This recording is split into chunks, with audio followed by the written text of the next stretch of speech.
Today. Minus the fascism, I'm doing okay. This is I was trying, always a caveat, right? always the caveat. I always feel so weird asking that question these days because I'm like, it's kind of a loaded question, like any day of the week now. Yeah, absolutely. Absolutely. And there's so much going on. I find myself having to just stop looking at the news and to actually get anything useful done. But there's just so much news happening all of the time. So, I think don't they call it like flooding the zone? Isn't that one of the things that Project 2025 was talking about, was flooding the zone to overwhelm all of our senses to try and burn us yeah. out? Yeah, absolutely. They're still operating in that playbook. Yeah, and the way you cut through that is through action, right? No anxiety, get take care of the anxiety by actually doing something. So, well, Action and fun, because fun fights fascism. that it does. This is correct. Well, we have it is the top of the hour here. Thank you so much for joining us, Andrew. Really appreciate it. You were one of the first candidates that we spoke with. I think maybe second or third, and I remember asking you like, well, how are you feeling about this? Are you in it? You're going up against a long-term incumbent, and you were like, oh yeah, I'm in all the way. So, In it to win it. um, Wouldn't have it yep. any other way. Fantastic, fantastic. So welcome everybody. My name is Kira Havens. I'm the Executive Director of Citizens Impeachment. We are a national grassroots organization. We have members in every single district across the United States. And what we do is we reach out to our representatives directly and we advocate for consequences for this unlawful and unconstitutional administration, first and foremost around impeachment. And what we've seen here over the last 9 months, we started this in April of last year, is that the folks currently in office are pretty uninterested in wielding their power. We've heard over and over again in constituent meetings that, well, we just have to wait till the midterms. We have to wait till we have, the correct number of votes. And things have shifted quite a bit in the last couple days, but for 9 straight months, they have been telling us to wait till the midterms. And so we said, well, all right, let's talk about the midterms. Who's willing to get in the fight right now and start to talk about impeachment with an eye towards taking the seat from the people that won't use their power? That's where we met Andrew. He was out there talking about impeachment and consequences right from the start. So Andrew, why don't you give a little elevator pitch about who you are and how you came to find us? Well, first of all, hello everyone. Thank you for Citizens Impeachment for hosting this and welcoming me into their community. And thank you for everyone that's showed up today. I never would have thought a year ago that I would be running for Congress today. So it's very humbling to see people showing up to these events. So my name is Andrew Rice. I'm running for Congress in Connecticut's 3rd Congressional District. I'm challenging long-term incumbent Rosa DeLauro, who has been in power since 1991 when I was a 3-year-old boy. And the journey all started back in July, on July 25th, Christmas in July, when I confronted the Congresswoman about her support of the actions Israel has been taking against Palestine. I asked her if she could call this, what the situation in Palestine, a genocide. She refused to answer. At one point, turning around saying that she sleeps very well at night. When I asked her how does she sleep well at night, yeah, yeah, she said that to me. Wow. I asked her, how do you sleep with yourself at night, denying a genocide? And she goes, very well, thank you. I uploaded that Okay. video to Instagram. It got onto Facebook. Long story short, someone came to me and approached me about the idea of challenging her for the nomination. And when I looked more into her record, I realized that it wasn't just Palestine that she had a very bad track record on. She doesn't support universal health care. She does not support impeaching the president. She signed on to the Charlie Kirk resolution that honored him. Yup, yup. And I don't understand how we fight fascism if we're going to be honoring the fascists. And so, what I would like to see for our country is I want an America where we have universal health care. I actually confronted her today about that, and she wouldn't answer yes or no as to whether or not she supported universal health care. I want an America where we can reduce student loan interest to 1%. That way, we don't have students the rest of their lives having to have these financial burdens because of just outrageous student loan interest rates. And I want an America that actually realizes the unfinished dream of FDR and establishes a 21st century economic bill of rights, especially with a focus on affordable housing. Because right now, people are suffering. People are losing their health care, they're losing their housing, they can't pay for their groceries, they can't pay rent. And while all of this is going on, we just keep sending more and more money overseas to destabilize regions, to commit genocide. And that's money that we should be spending here in Connecticut, here in the United States, ensuring that our citizens are taken care of. But before we can really do any of that, we need to uphold the sacred duty of the Congress and impeach the president for his multiple impeachable offenses. He has just trampled on our Constitution. Every day it seems like there's another impeachable offense. Some people ask me like, what can we impeach him for? I'm like, how much time do you have? I need to get out my books of impeachable offenses. And so I think it's a sacred duty that the Congress does hold this president accountable, and not just the president. We also have people like Marco Rubio and Pete Hegseth and Kristi Noem and Pam Bondi, all who need to be held accountable for their actions, all that need to be held accountable for their violations of the Constitution and for not upholding the oath that they took on January 20th, saying that they would uphold the Constitution. And so on day one, if elected, I am more than ready to sign on to these articles of impeachment to ensure that we are holding this administration accountable for these crimes. Thank you so much for that, Andrew. And just for the folks that are just joining us, we're going through what Congress's most fundamental responsibility is, right? As a co-equal branch of government, the role of your elected representative is to ensure that there is a check and balance on the executive branch. That is what they swear an oath to do. They swear to support and defend the Constitution against all enemies, foreign and domestic, just like I did when I joined the service. And just like every federal worker does when they decide that they are going to serve their country as well. In the case of the representatives, they are the only people vested with the power of initiating impeachment against U.S. government officials. And we get a ton of questions about how do you impeach? What are the steps to impeach? And the truth is that Congress needs to, one, decide it's going to impeach, and then two, take the vote to impeach. That's really what it stands for in its entirety. If they wanted to impeach Donald Trump for being too orange, they could absolutely do that. That would be considered a valid reason under the Constitution. But the Constitution does name two crimes specifically. One is treason, and we can look at the paramilitary forces invading our cities at the federal government's behest over and above the objections of their elected officials, and name that for what it is, levying war against the United States. That is treason by the Constitution's definition. And then citizens impeachment has also put together articles of impeachment around tyranny, which is when the government violates our constitutional rights as people and engages in unchecked aggression abroad and usurps powers from Congress. And then, of course, obstruction of justice, which is when the government violates federal law. And the case in point that we have used is the failure to release the Epstein files, right? Andrew, I want to talk about the responsiveness or lack thereof of your particular incumbent, because I think today you had, or maybe it was yesterday, you had a very specific interaction around impeachment that seems to have catalyzed some movement. Do you want to share about that? Yes. So yesterday morning, I posted a video around 10 a.m. Calling on people in the district to reach out to Rosa DeLauro's office and demand a couple of things. One, demand that Kristi Noem immediately be impeached. Two, demand that she publicly comes out and asks her Senate colleagues the Democratic colleagues in the Senate to get on record that they will not vote for this ICE budget. Then I asked her to press her Republican colleagues and get them on record asking them, do you believe that what the government is doing is state-sanctioned violence? And call them out and put them on the record as to whether or not they agree with it. If they do agree that it's state-sanctioned violence, then why are they not pushing for impeachment? And if they don't agree that it's state-sanctioned violence, why? How do you define it? And why, like, how do you say that this is not?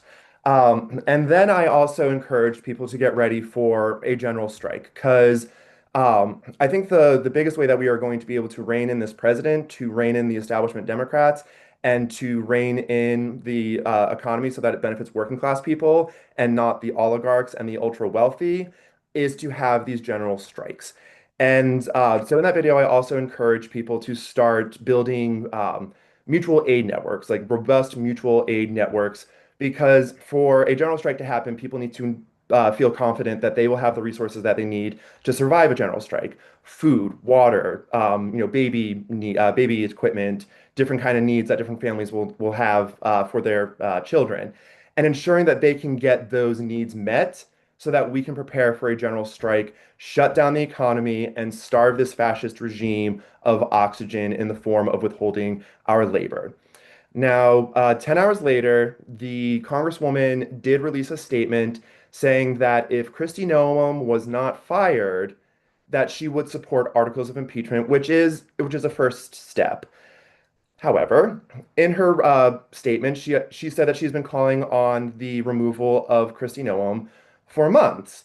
And my team tried to do an extensive search to look at all of her public records, Congress records, anything. And we only found one instance, I think on January 8th, that she finally called for Noam to be released or to be fired from her position as DHS secretary, but then never followed up on that. Never said that she would, sign on to articles of impeachment. And so a congressperson has a sacred duty to use their power to hold in a tyrannical government. And so she wouldn't, sign on to those impeachment articles that were introduced on January 14th. And so, although she did sign on eventually, I think it's a shame that it took her almost 2 weeks after those original articles were filed. And it also took three public executions of three American heroes, Keith Porter, Renee Nicole Good, and Alex Preddy, before she finally said and had the courage to say, partial courage, because she still is deflecting it to the president. She herself has still not been like, oh, I'm not going to wait for the president to fire her. I'm signing articles of impeachment today. So she's still deflecting some of that responsibility onto the president instead of taking it on upon herself. The other thing that I find a little troublesome in her press release is I've heard people say that this is revisionist history. She has not made public comments against Noah. And to say that suddenly she's been calling for months for this, to me, is trying to revise history to make herself look better and to disguise her failures of leadership. And so I think that, she should be held accountable for that too. And at the end of the day, this is again state-sanctioned violence from a paramilitary force. She still refuses to call for abolishing ICE. And at this point, I feel abolishing ICE is just the bare minimum moderate position. We really need to be holding Nuremberg-style trials against the president, against the administration, and against every ICE agent that has been involved in this brutality from day one. Because if we don't actually hold these people accountable, we're just going to find ourselves back in this situation and possibly worse in 2032. Yeah, this is a great point. I appreciate you calling out being able to track the statements over time, right? Not everybody is as plugged into this particular conversation as we are. And of course, Citizens Impeachment has been tracking this for the last 9 months. And you are correct. DeLaurel has not actually made statements of this sort. In fact, she's very kind of aggressively avoided making them, even voting present in the last opportunity to vote for the impeachment of Donald Trump.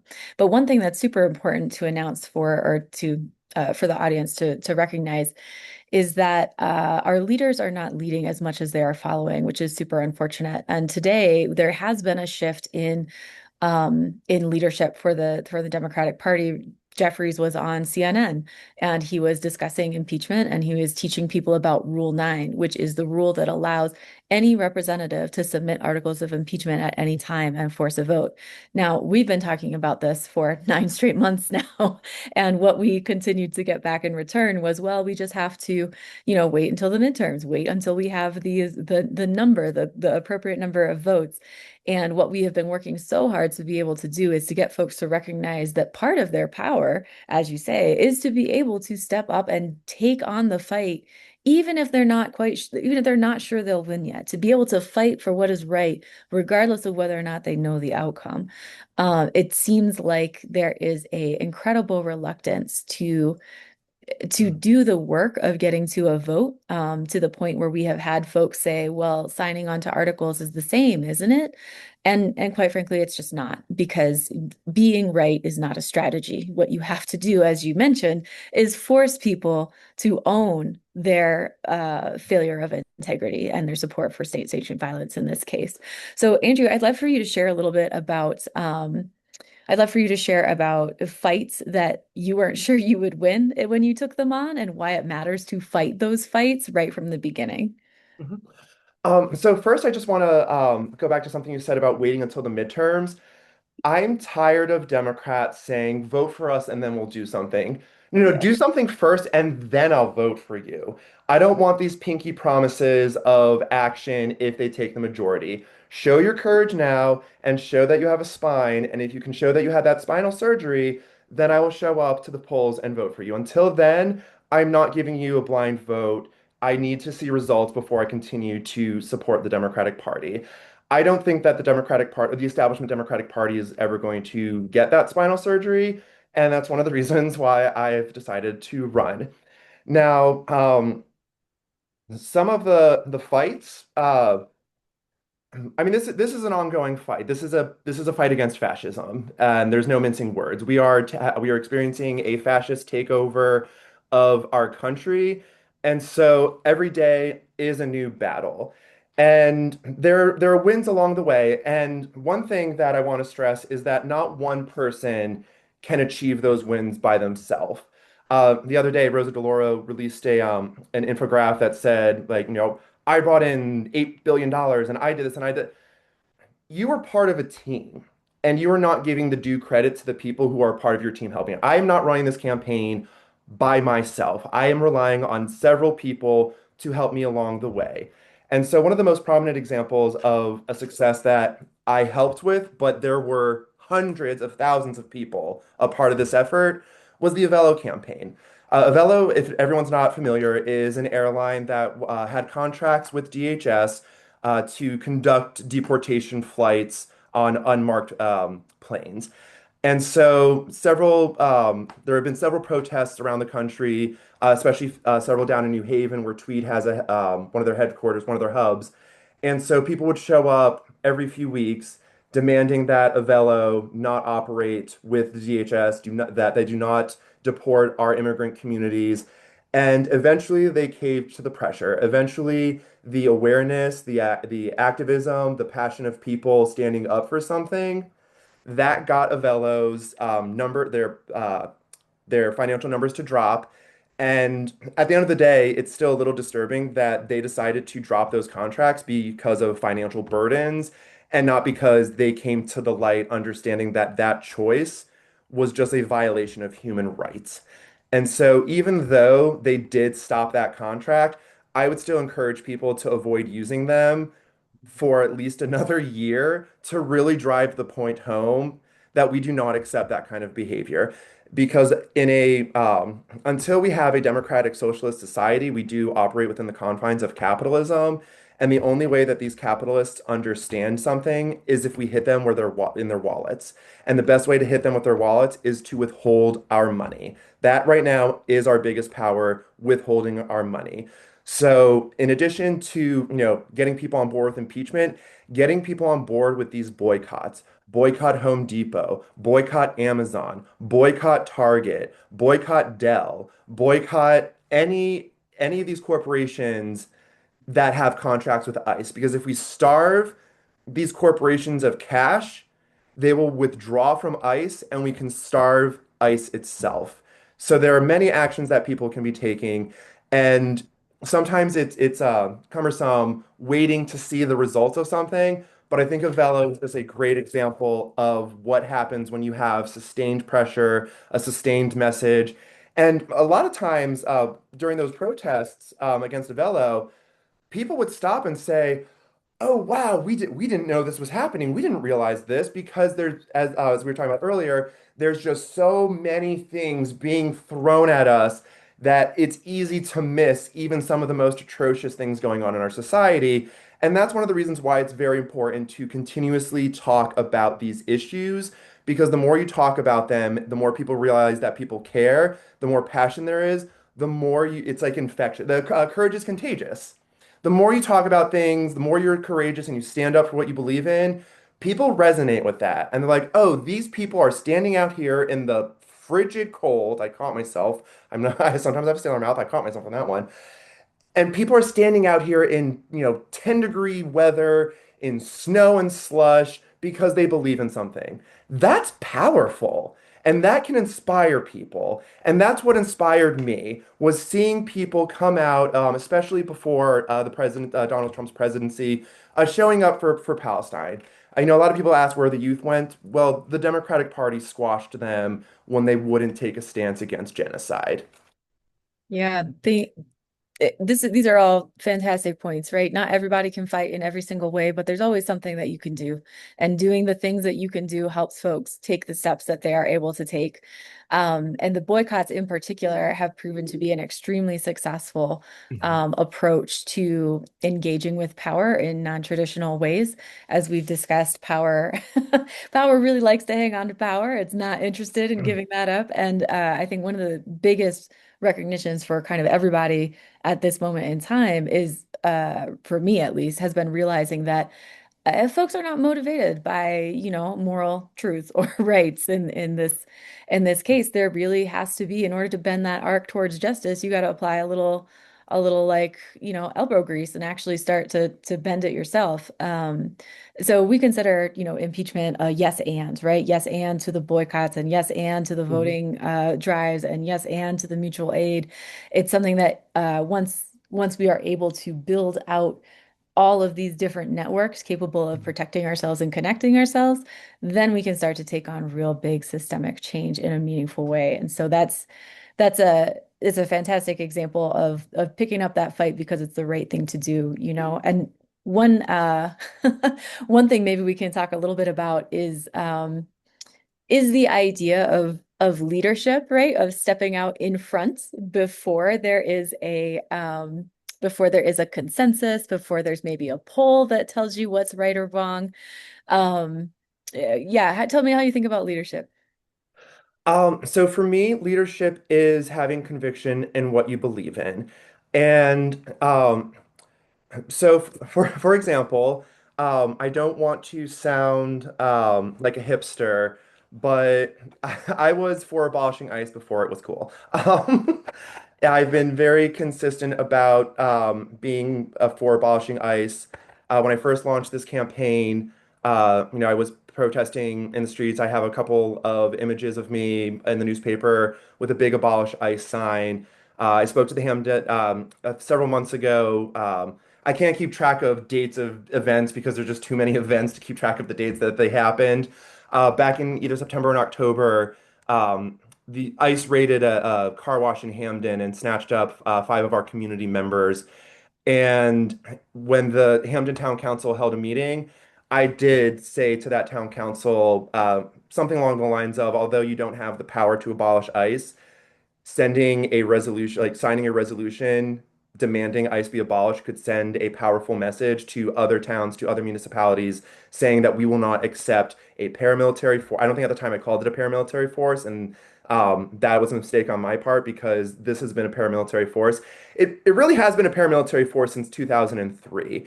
And one of the things that bothers me about a lot of the rhetoric of this is that in I think 2008 or 2009, ICE was a fledgling agency. It was on the verge of collapse.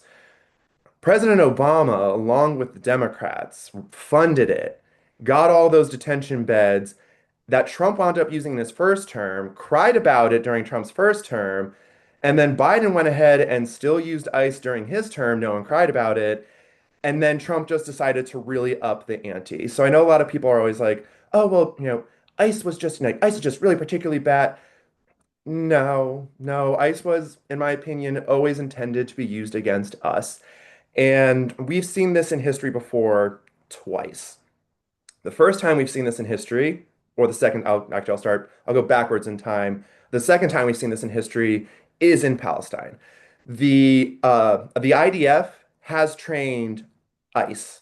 The tactics that ICE are deploying here, we have seen those same tactics used against the Palestinians.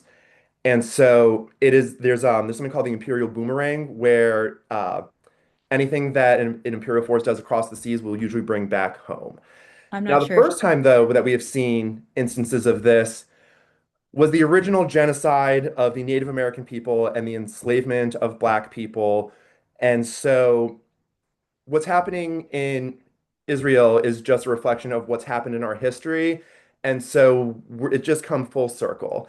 And so, quick little side, the Nuremberg laws that Germany passed were based off of the Jim Crow laws of the antebellum South. Even the Nazis were like, oof, oof, this is a little too racist for us. The Nazis thought the Jim Crow laws went too far. So the unfortunate reality, I love America, but because I love America, I'm going to fight for her. And when I love someone, I'm not going to pass up the things that they need to improve upon and the horrors of their past. I believe in redemption. I believe America can redeem herself, but we can't redeem ourselves until we face the tragic horrors of our past. Genocide of the natives, enslavement of black people, Jim Crow laws, the lynchings of the LGBTQ community and black people. We're a young nation. We will make mistakes. But in my life, it's not necessarily about what are the mistakes you make. It's what you learn from them and how you grow. I think America, no, I don't think, I know. I know that America can learn from her mistakes, and I know America can grow to be a good, prosperous nation that truly values the sanctity of human life here and across the globe. That is the America I want to see. That is the America that I demand of our Congress Absolutely. Liberty and justice for all, right? For every single and one. the pursuit of happiness. And the pursuit of happiness. Yes. Not a question, just a statement. First comment from the audience. We need Andrew in Congress. Thank you, Carly. Thank Well, you. and this is being willing to say the thing that needs to get said, right? You mentioned ICE and how ICE trains with the IDF. I don't know if you saw this today, but they just released pictures with their backs turned, just like the IDF does when they detain Palestinians. Many crossovers here in terms of training, and the concept of supremacy, of justice for me and not for thee, right? There is I mean, I think it's pretty safe to say that anytime you have unaccountable forces roaming through roaming through neighborhoods and communities and taking undesirables per the system, it's going to be a bad time for everybody. So thank you for speaking plainly about the need for a system of governance that actually treats everybody with human rights, and with the rights that they deserve. One thing that it can feel very heavy to talk about all of this stuff, to talk about centuries of oppression, to talk about massive systems that are reluctant to change. But you've been taking on this fight for a while now. What surprised you about engaging with the system, and what makes change possible? Um, so the thing that surprised me the most was I knew politics was corrupt and that it was dirty. But before I got into it, I thought it was going to be like 007 corrupt or like House of Cards corrupt. It's Mean Girls corrupt. It's really weird. It's I really thought there was going to be at least a level of seriousness in the corruption. It's a clown show, and people have said that I'm can be a bit of a jokester, and I'm like, the Congress and our government's already writing the jokes for itself. I don't have to, come in here to make it a joke. It's already been a joke. And that was disappointing to see, but I should not have been shocked or surprised about it. And then, sorry, what was the second part of your question?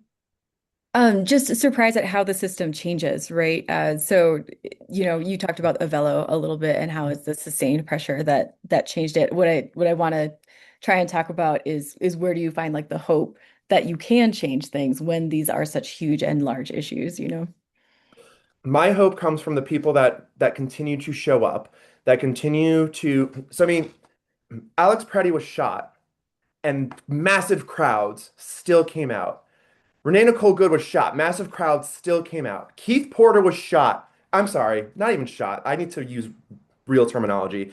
Executed. Mhm. Citizens of ours have been executed in broad daylight, and people are still showing up. That is courage. That is America. We do not fall back from it. We fight things head on with courage and conviction. And Mhm. so that is what is going to inspire me every day. People that show up when they're tired, when they're sick, when they don't have money, they all are still showing up. And as you said earlier, you don't even have to show up to a protest and you leave your house. You can social media, you can spread the word, you can talk about it with your friends and family. You don't have to do these grandiose public displays of protest to be protesting this government. Everyone has their place, everyone has value, and you need to do what is best so that you can keep continuing the fight. And one Mhm. of the things that I always encourage people to do is to stop every now and then and have some fun because fun fights fascism. And so Mhm. I'm a proud raging homosexual, and I sorry, I'm also a very This is interesting great. individual No, with my own words. it, lean in. In the gay community back in the 80s during the AIDS epidemic, there was a phrase that I'm terrible with quotes, so I'll probably butcher this one as well. We would bury our friends in the morning, we would protest during the day, and we would dance at night. And it was the Mhm. dance that we were fighting for and the dance that gave us the strength to fight another day. Yeah. That has always resonated with me, but that's a lot of words, and I love me some alliteration. So, fun fights fascism. Fun fights fascism, that it does. Yeah, there are We're lessons, right? fighting for our fun, for our right to have fun in our lives, for us to have the pursuit of happiness. Yeah, Pursuing that's happiness is fun. We're fighting fascism with fun. yes, 100%. And it's really important to remember that there is life, right? There is life outside and around and above and through politics, right? That's what we're fighting for, is life. Absolutely, absolutely. And the so we do have a question in the chat here for both of us actually. How do we go about building a case for impeachment and swaying members of the House and Congress who may be on the fence, given that the administration will certainly block or destroy or refuse to release internal evidence? And what comes next if there's no conviction? So, Andrea, if you're okay with it, I can just talk about citizens impeachment's experience with working with House members up until this point, and then you can jump in. Does that work? Yep, you have had much more experience working with the Congress directly. Sure. Anytime I speak to my representative, I'm typically ignored. Well, let me just say first and foremost, you're not alone in that, that it seems to be the primary mode of activity. And a lot of the work that we've done at Citizens Impeachment has been to figure out how to reconnect the government with the governed. It's been remarkably difficult. If you were surprised by the mean girl style corruption, for us, a big surprise has been that nobody actually wants to talk to constituents or hear what they have to say. And that is infuriating, from my perspective. So when we started this in April to 2025, nobody would even say the word impeachment. That was verboten. They refused to say it, much in the same way they're refusing to say abolish ICE at this point in time. And it was very obvious that the word was not being used. People would talk about things being illegal, they would talk about them being unconstitutional, and then there would just be this void. Well, if it's unconstitutional, what are you going to do about it? That's the next question, right? You got to look for the action.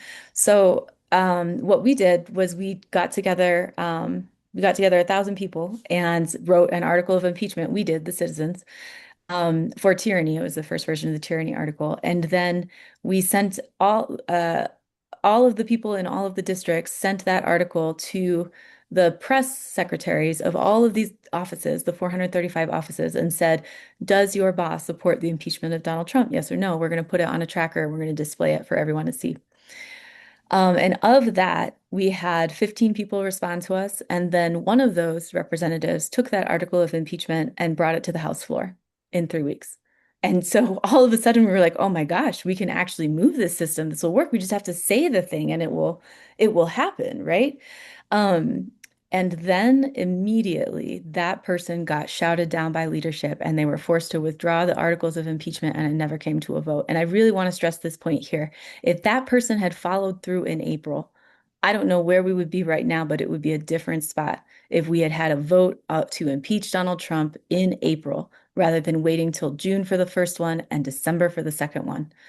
Every single time Congress waits and delays, it is a failure. It is an abdication of their responsibility, and it causes more harm to the American people. So Congress can move fast.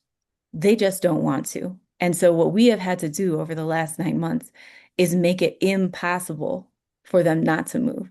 And what that means is being relentless, showing up all the time in their inboxes, connecting it to the current events, highlighting that they are not doing their job, showing up every single time they try and take credit for something that they have not done. Every single time they try and shift responsibility to the administration, to police itself, and saying, where are you? Why are you not using your power? And what we have seen just today is that over the course of those 9 months, again, total volunteer organization, no money coming into it whatsoever. We're all very tired. Today, what we had was the minority leader going on CNN to explain to CNN why impeachment was going to happen to Kristi Noem and why they can use Rule 9 to force a vote on impeachment, even if they're not in control of the chamber. So we have made them not realize the right action because they will all tell you in private that they agree with you and they think that's the thing that should happen. But we have forced them to reclaim at least a tiny bit of their power. And it is that tangible and measurable metric that we can hold them against the have you written articles, have you co-sponsored them, have you voted for them, did you force a vote on this? These are all real things that either have or have not happened. And by focusing on the action, that's how we have been able to move this forward. And just one last note on this, and I'll turn it over to Andrew. Um, it does not matter what the administration does, quite frankly. If Congress decides that it is time to impeach, they can impeach. All of this is documented in the press. All of it has been done out in the open. None of it is secret. You can just use the one time that Donald Trump told a, large media outlet that he wasn't sure if he needed to uphold the Constitution. That counts, and that is on record. So Congress just needs to decide and grow that spine, get that spinal surgery that Andrew said. Yeah, so for me, um, there is a Republican Senate. It is unlikely that the Senate would vote to convict, but that's not, for me, that's not the point. I mean, obviously, I would love to see that the Senate Republicans also grow spine, um, and convict and have the president removed. But as Kira was saying, we need records for the history books. We need to push for impeachment and push it to the Senate so that we can have every senator on record, give them the opportunity to uphold the Constitution, to uphold our democracy, and to uphold our humanity. And if they refuse to convict, then we have that on record because one day this will end. And to me, Trump is not the problem. He's a symptom of the problem. The problem are his enablers in Congress, in our government, in our society. And so if they refuse to convict this president on very clear violations of the Constitution, we're going to set up select committees that investigate all of these constitutional abuses. We will set up a select committee that specifically focuses on the abuses of ICE. And any senator that refuses to convict, they will be called before the Congress to explain to the American people why they allowed a tyrannical government to continue. And we will bring that to the voters. And when we have real working class Democrats fighting for real working class policies, and we actually establish systems that address the needs of the working class people, they will understand that, yes, the Democratic Party is the party of the working class, and that Republicans have been preventing that from happening, and that Republicans allowed for this tyranny to continue, and then their voters will hold them accountable because they will see that not only were they never on their side, that they wouldn't even do the most basic duty of the Congress and the Senate as a co-equal branch of government to hold the executive accountable for their actions against our Constitution. So a lot of it for me is about the history books and ensuring that we have on record and that we don't give, Republicans an opportunity to ever say, oh, well, we never got the articles of impeachment, so we would have wanted to convict him, but, the House, no. No, you are not getting away. We are going to ask questions and we are going to make sure that you are on the record Mhm. saying that you would not stand up for your oath to uphold the Constitution. Absolutely. And let me just add two more pieces to that to the Senate. The Senate is a different ball game. The House is the one that has to start impeachment, and that's where we have been focused.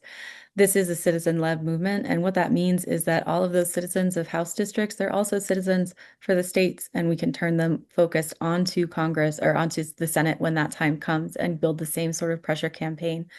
And we just like Andrew is a courage candidate for the House, we also have courage candidates for the Senate. So we are not taking it for granted that maybe the Senate will get it together and figure out what's happening. We're also actively running people to replace the folks that refuse to use their power there. And the last thing that I'll say is it is important to remember that these folks are cowards.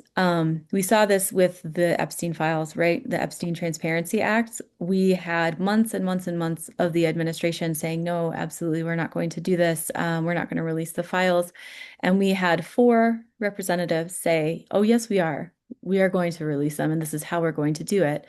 Um, and they did. The discharge petition went through. The Epstein Transparency Act came to a vote on the floor. And then every single representative, every single one voted for it because the pressure from their constituents was so intense that they couldn't not do it. Now, yes, we ran into other issues with the DOJ and the release of the files, but even the tranche that has just been released right now, even the small tiny percentage that has been released so far, has already been a damning indictment of the president and his relationship with Jeffrey Epstein. Right? There is when you force them to do the thing you need them to do, when you force them to take a vote, when you force them to own their actions, it only ever builds the case against them. And this is why we have to continue using every tool at our disposal to make this happen. It's already started to happen with ICE, actually. As soon as the House passed that DHS funding bill to fully fund ICE, the Senate immediately raised a flag and was like, we are not moving this forward. Fix it, take the funding out, right? And it doesn't fix the problem. That's just funding for this particular year. It doesn't remove funding from previous years or disband the administration. But the Senate is not, the Senate can read the wind, right?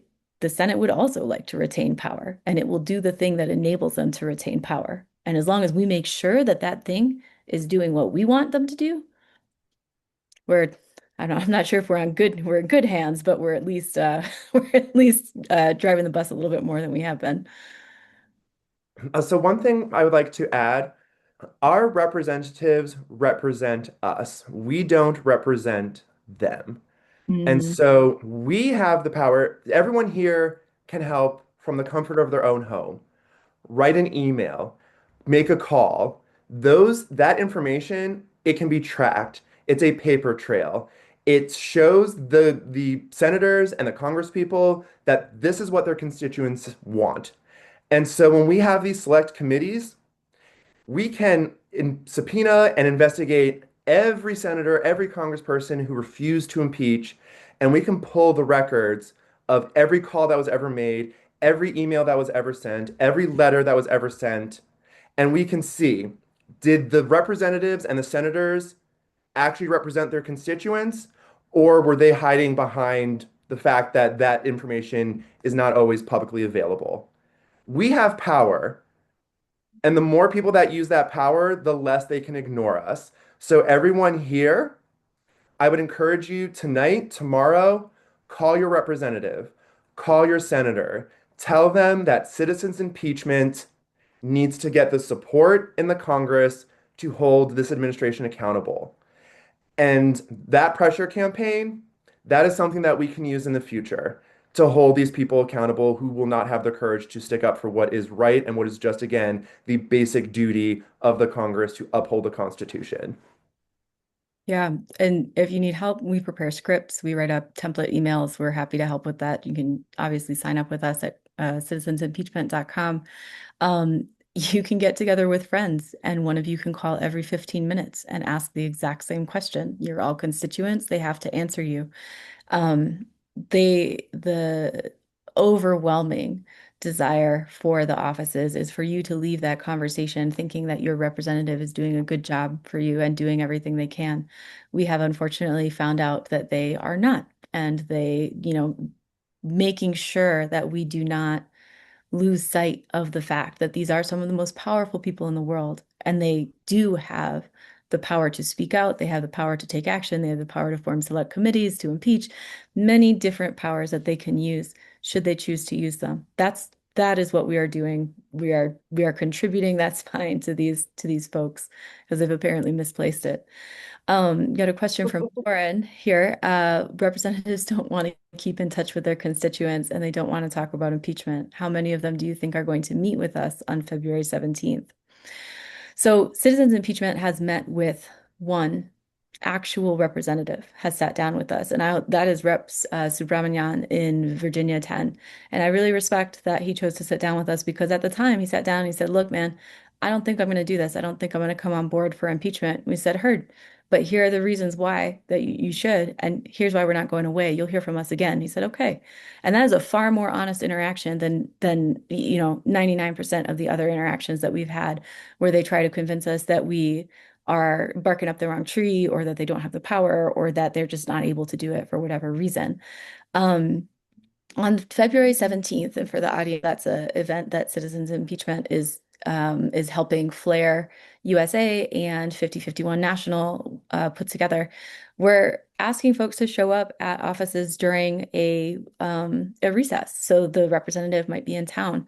We're going to provide the leaders of those events with emails for the district offices so that they can try and set up meetings with them.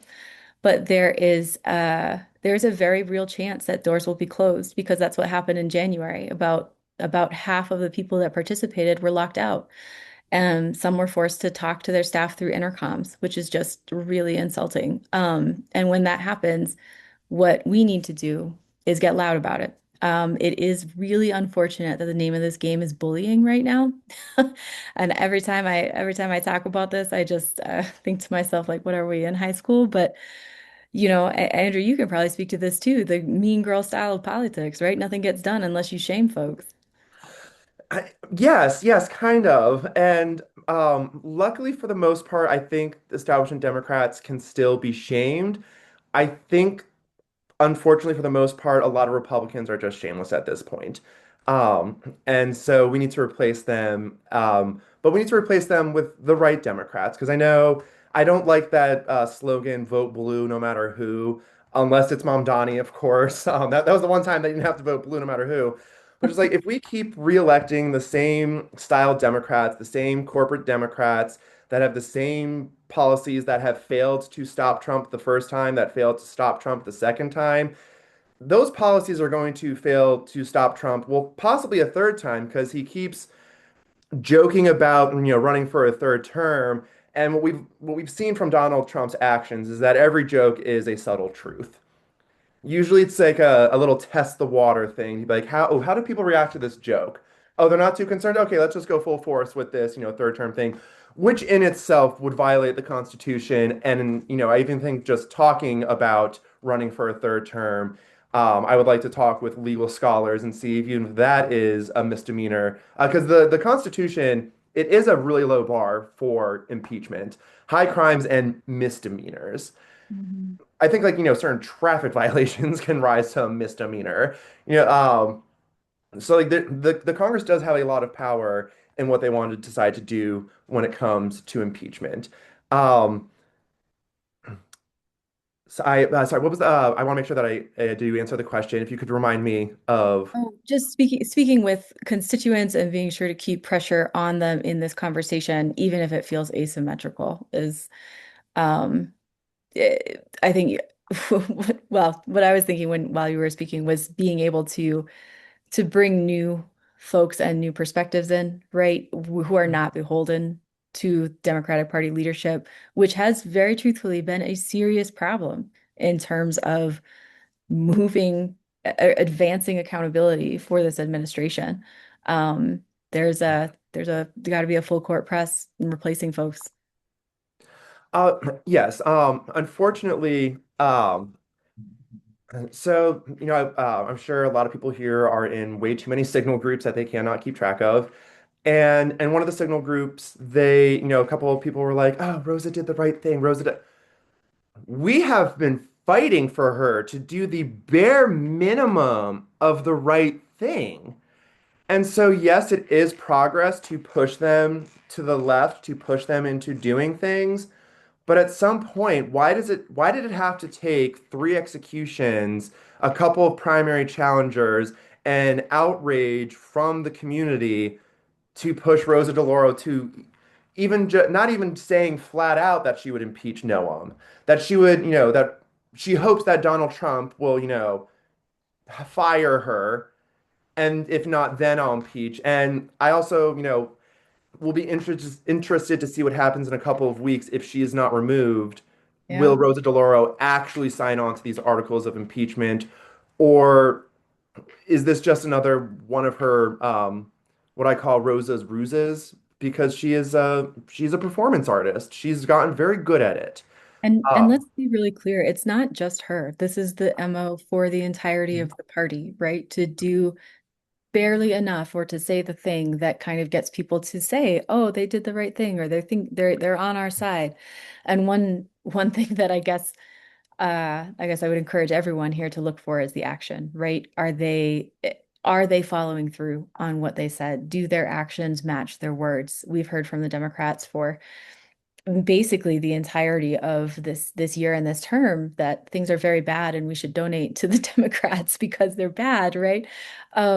But the I yeah, go ahead. I would love to speak to that. Yes, please.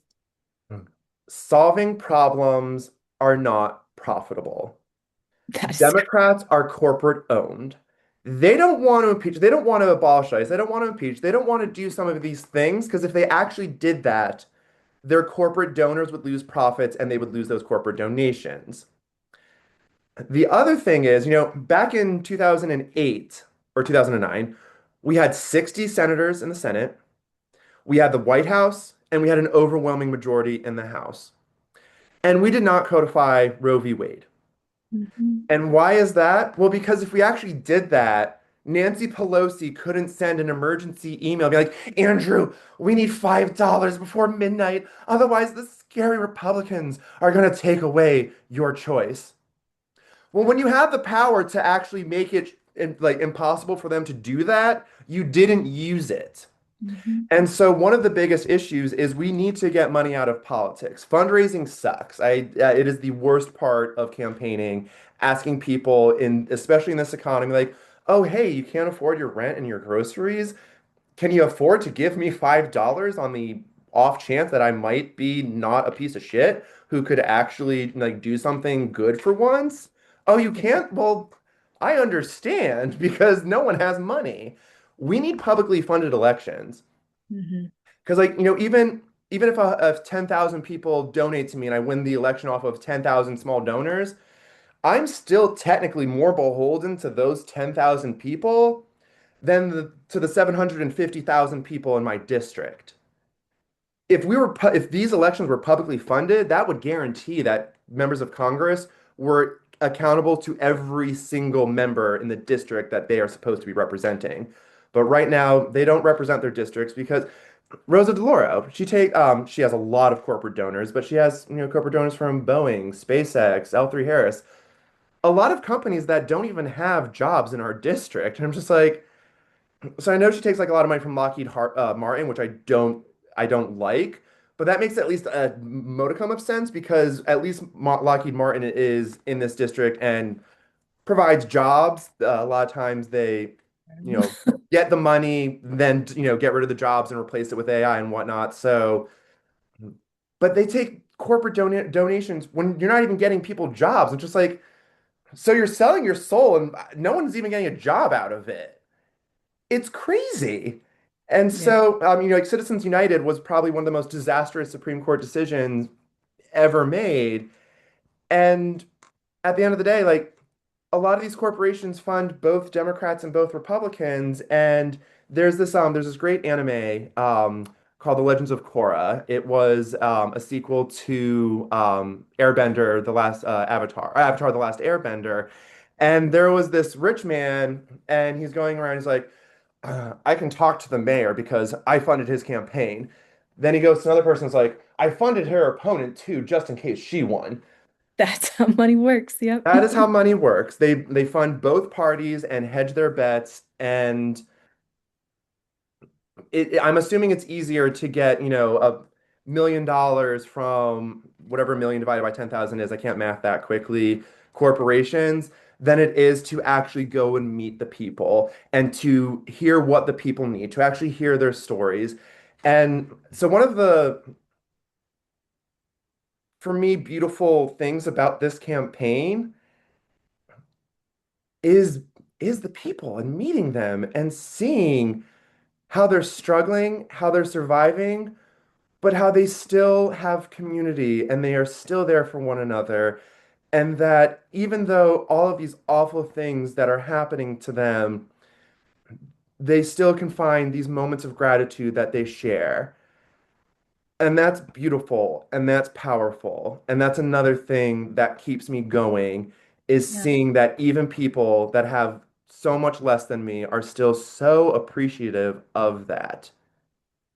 It's Yeah. beautiful. And listening to these people's messages, I think is important. And not hearing these people's messages has really made people like Rosa DeLauro and a lot of these Democrats out of touch because you're spending more time at these, galas with $10,000 plates. Go to a homeless shelter. Yeah. Go to a homeless shelter and see how your failed policies have led these people to being homeless. Because I've visited some of these homeless shelters. I went to a homeless shelter a week ago, and someone said that they were coming back from their job. Hmm. Does Rosa DeLauro know that? Open Probably question. not. Yeah. The American people are they are the engine, right? They are the engine of everything, and disconnecting yourself from that is a shame on a lot of levels. The one thing that that has come up over and over again, I see it in here, Lauren's sharing, getting money out of politics is a big key for Republicans too. And I mean, the truth is, like, we all have to have a place to live. We all gotta, take care of kids. We all gotta eat. There's many shared goals that we all have. And it's the same thing for, impeachment and for the work that we're doing as well, right? Every single member of Congress has the opportunity to uphold that oath. It's not restricted to any one group or any one label. At the heart of it, right? If you can connect with that human piece of it, you're doing really well because that's the piece that keeps us together and united. We are rolling up on time here, so I want to make sure. Are there any other questions from the audience that we have? We've managed to fill up almost the whole hour. And if people think of questions later, Yeah. please email me. Please on my website you can fill out a form. I get those, and I will respond to you. It might take a few days because running a campaign is a lot of work, but I want to hear from the people. If I'm going to represent the people, I want to hear from them. No Mhm. softball question. Ask me hard questions. Ask me any question you want because as a representative of the people, that's what you deserve. You deserve to have someone who is willing to take questions and answer them honestly. And that is what I would, bring to Congress if I'm elected, is transparency because people should see how government is working and they should be able to see that as working for them because they get to see the inner workings of it. And that is one of the a big issue that I have with Rosa DeLauro is that a lot of what happened with the crafting that DHS bill and the Appropriations Committee was behind closed doors. Can we please see what you're doing? That would be great. So I usually close us out with just a question to you then. Andrew, what do you want to hear from your constituents? How I can help them? How can I help you? How can I show you that I'm here to help you and that I'm not just paying lip service and that I'm not just another one of, these all talk, no walk politicians? Put me to the test. Test me, please. I can't, there's this movie called Bring It On. It's a cheerleader movie. And Yes. I have weird references to things. And one of the cheerleaders was like, "Oh, the Clovers can't make it. We win. We're the best." And she's like, "No, I define being best by competing against the best and being the one that wins." I butchered that quote as well. So Good. I'm only going to be the best if the best challenge me to be the best. And I want to be the best for the people I look to represent. All right, folks. Well, you heard him. Bring it on. Andrew wants to talk to you, wants to Bring hear it on. you. And let me just say when you guys get involved early and often in a campaign, especially before the primaries, all of that work comes back a hundredfold. A lot of folks, the establishment is big and they have a lot of resources, and you guys can be a huge help to new campaigns that are starting out here. So I encourage you to We get. can't do this alone. We Yep, cannot do this alone. It takes a village. it It will does take a indeed. village. Yeah, so please do get in touch with Andrew. Please do reach out to me. We have the Citizens Impeachment sign up there if you're interested in working on impeachment with us. And thank you all for being here and for fighting for this democracy. Yeah. Thank you, everyone. And remember that fun fights fascism. Absolutely.